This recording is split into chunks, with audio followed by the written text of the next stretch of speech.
Reports are emerging from Israel regarding the sacrificial offering of a red heifer, a crucial element for the Third Temple according to Old Testament law. This development is seen by many as a significant indicator of potential delays in the construction of the Third Temple. The implications of this event are profound, and in this video, we will explore its consequences and the future of the Third Temple. In accordance with the Old Testament law outlined in Numbers 19, the purification rituals at the temple required the ashes of a flawless red heifer. The absence of such sacrifices since the destruction of the Second Temple has heightened the significance of this recent occurrence. Traditionally, it is believed that the Messiah himself will oversee the sacrifice of the 10th red heifer. Recently, the Temple Institute, an organization advocating for the construction of the Third Temple, announced the arrival of 5 flawless red heifers from Texas to Israel. This development is interpreted by many as a fulfillment of prophecy and a significant step towards the realization of a new temple. The strict criteria for the red heifer, outlined in Numbers 19:2, specify that it must be without defect or blemish, never having borne a yoke. Its sacrifice was distinct from other offerings, involving a female animal, performed away from the entrance to the tabernacle. The process of slaughtering a red heifer, as described in Numbers 19, was overseen by Eleazar the priest. After the heifer was killed, its blood was sprinkled toward the front of the tabernacle 7 times, and its carcass was burned along with cedar wood, hyssop, and scarlet wool. The ashes were then collected and stored in a ceremonially clean place outside the camp to be used in the water of cleansing for purification from sin. This recent development reignites discussions surrounding the construction of the Third Temple and its prophetic significance, sparking contemplation about its implications for the future. They were instructed to cleanse themselves with water containing the ashes on the 3rd and 7th days following contact with death. The directives concerning the red heifer served as a foreshadowing of Christ's sacrifice for believers' sins.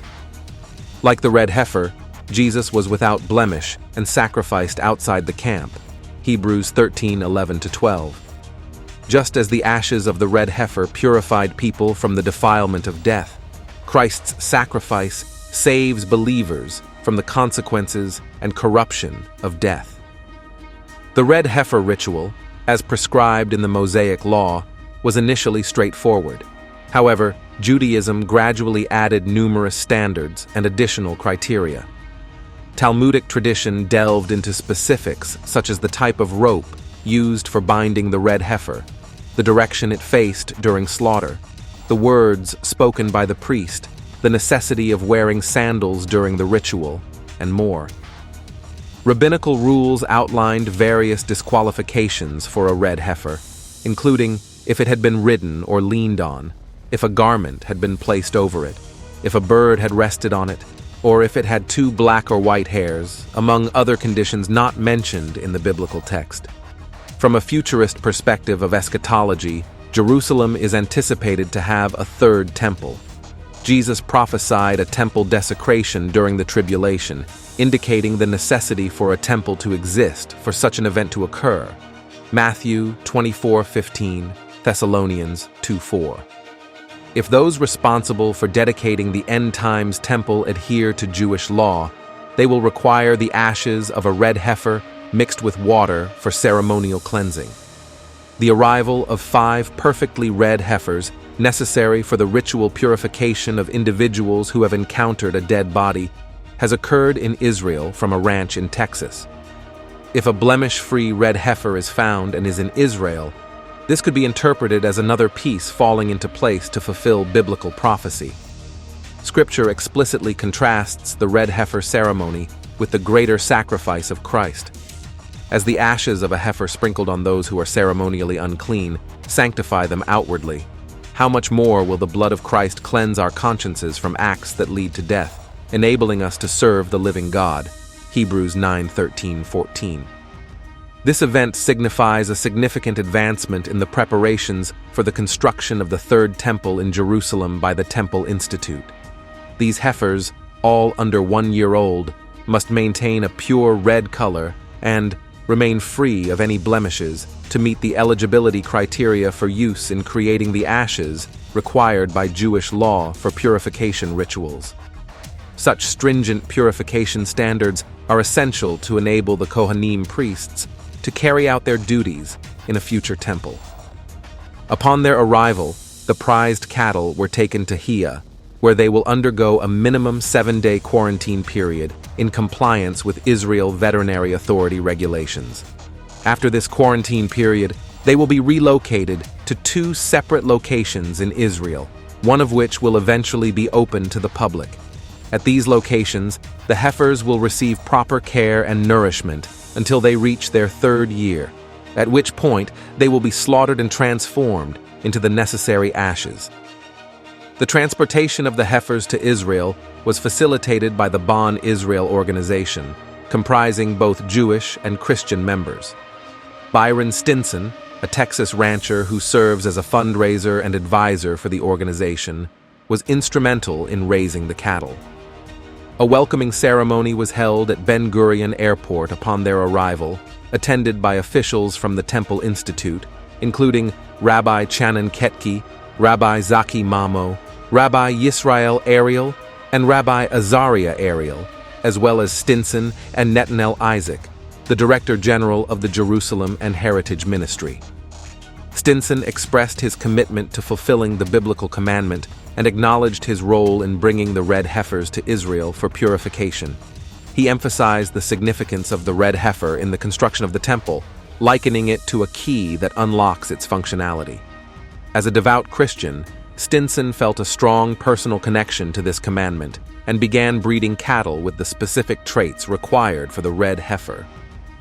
The return of the red heifers to Israel and the anticipation of the Third Temple align with the prophetic passages in the Book of Amos, which highlight God's promise to restore Israel to their homeland, allowing them to flourish once again. Despite skepticism from many around the world who attribute Israel's rebirth solely to human efforts, Scripture emphasizes that God never intended to reject his people forever. In Isaiah, it is stated, "You, Israel, my servant Jacob, whom I have chosen, descendant of Abraham, my friend. You are my servant. I have chosen you and not rejected you." Isaiah 41:9. This reaffirms God's unwavering commitment to his chosen people, with his plan being to bring the Jewish people back to their land on his terms, as foretold by the prophets. Jewish people are returning to the Holy Land from all corners of the globe after centuries of exile, fulfilling prophecies such as Isaiah's proclamation, "Do not fear, for I am with you. I will bring your offspring from the east and gather you from the west. Bring my sons from afar and my daughters from the ends of the earth." Isaiah 43:5-6. Efforts to rebuild the Third Temple are underway, led by organizations like the Temple Institute and the Temple Mount Faithful movement, aligning with Scripture's prophecies of God's divine plan for his people and the restoration of their sacred heritage. But why build the Third Temple? Isaiah 8:18 suggests that Isaiah and his children serve as signs of God's presence among his people. Additionally, Hebrews 8:5 describes the sanctuary as a copy and shadow of what is in heaven, with Jesus serving in the true tabernacle set up by the Lord. Hebrews 8:2.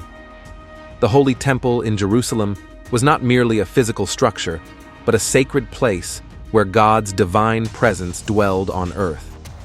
As God instructed in Exodus, "Let them construct a sanctuary for me that I may dwell among them." Exodus 25:8. The concept of God's dwelling, represented by the Hebrew word shakan, gives rise to the idea of the Shekinah, symbolizing God's presence. While the term Shekinah isn't found in the original Hebrew Bible, it is used in rabbinic literature and translations to depict God's divine presence. The prophet Ezekiel witnessed the departure of this divine presence from the temple, Ezekiel 10:18-19. However, He also foresaw the rebuilding of an eternal dwelling place for God on the Temple Mount in Jerusalem. Ezekiel described how the glory of the Lord entered the temple through the gate facing east, declaring, "This is the place of my throne and the place for the soles of my feet. This is where I will live among the Israelites forever." Ezekiel 43:7.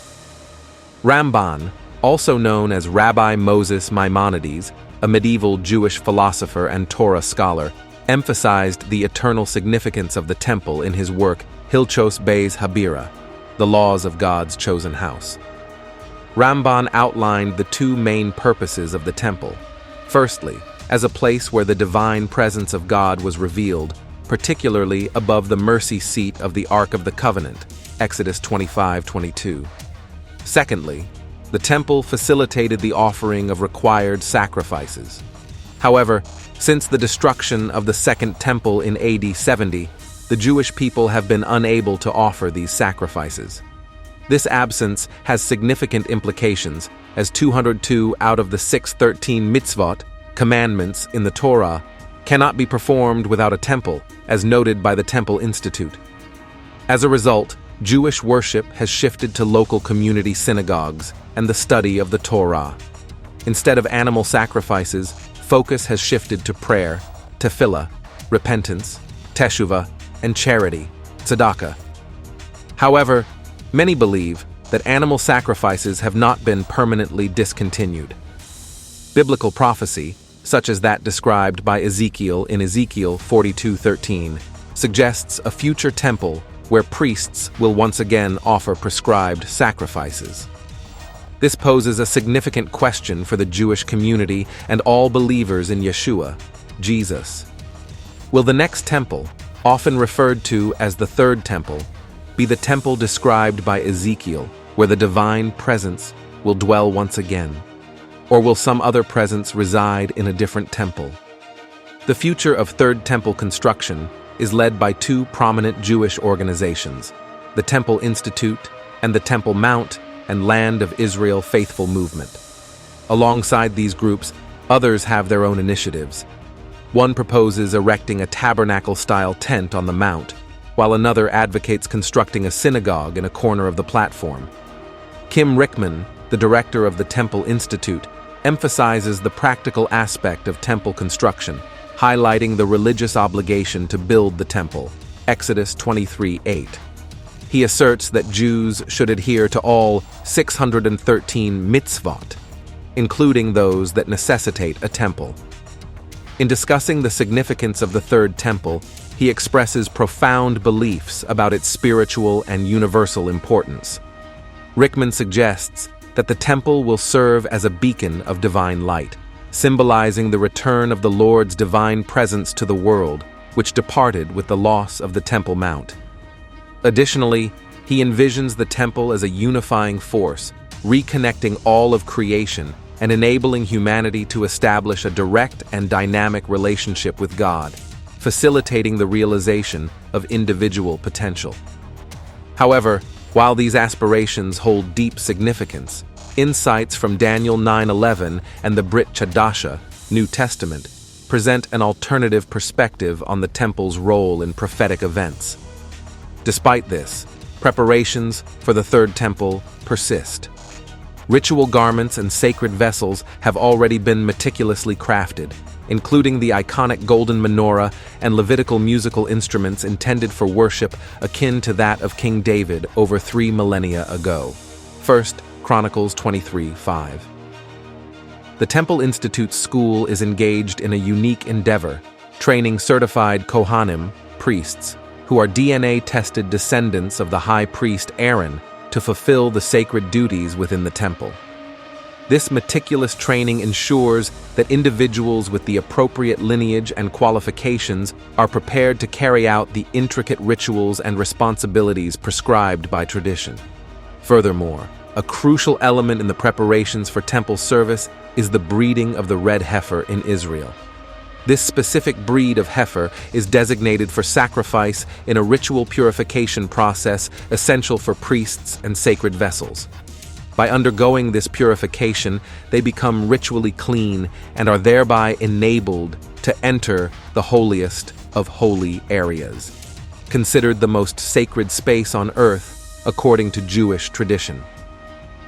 In the prophetic writings of the Book of Daniel and the Brit Chadasha, New Testament, a rebuilt temple in the end times plays a crucial role. Both Daniel and Yeshua, Jesus, foretell the defilement of this third temple by the anti-Messiah before the true Messiah's return.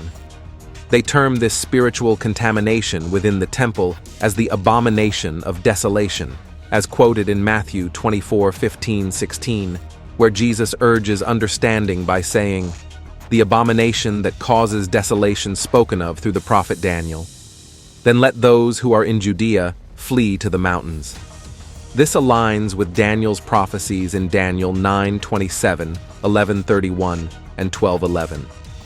Daniel's prophecy further elucidates that the Messiah will be cut off before the temple destruction, as stated in Daniel 9:26. After the 62 weeks, the Messiah will be cut off and have nothing, and the people of the prince, who is to come, will destroy the city and the sanctuary. These intertwined prophecies paint a detailed picture of the events surrounding the third temple, the anti-Messiah, and the ultimate return of the true Messiah. This prophecy was fulfilled in AD 70, when the temple was destroyed, merely 40 years after Yeshua HaMashiach, Jesus the Messiah, was executed on the cross. Through an extensive examination of various end-time scriptures, it is believed that the prince or ruler, Nagid, the anti-Messiah, will emerge exactly as Daniel describes. Daniel specifies that this figure will establish a covenant of peace for 1 week, typically interpreted as 7 years, yet he will break this covenant midway. In Daniel 9:27, it is written, "He will make a firm covenant with the many for 1 week, but in the middle of the week he will put a stop to sacrifice and grain offering. And on the wing of abominations will come one who makes desolate." Some interpretations suggest that he will set up an idol on the wing or precipice of the temple, even until a complete destruction is decreed and poured out on the one who makes desolate. This aligns with Matthew 24:15 and the 2 Thessalonians 2.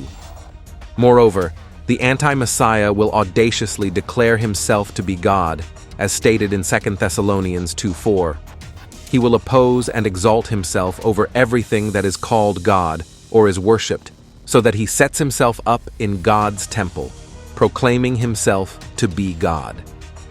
These prophecies provide intricate insights into the character and actions of the anti-Messiah in the end times.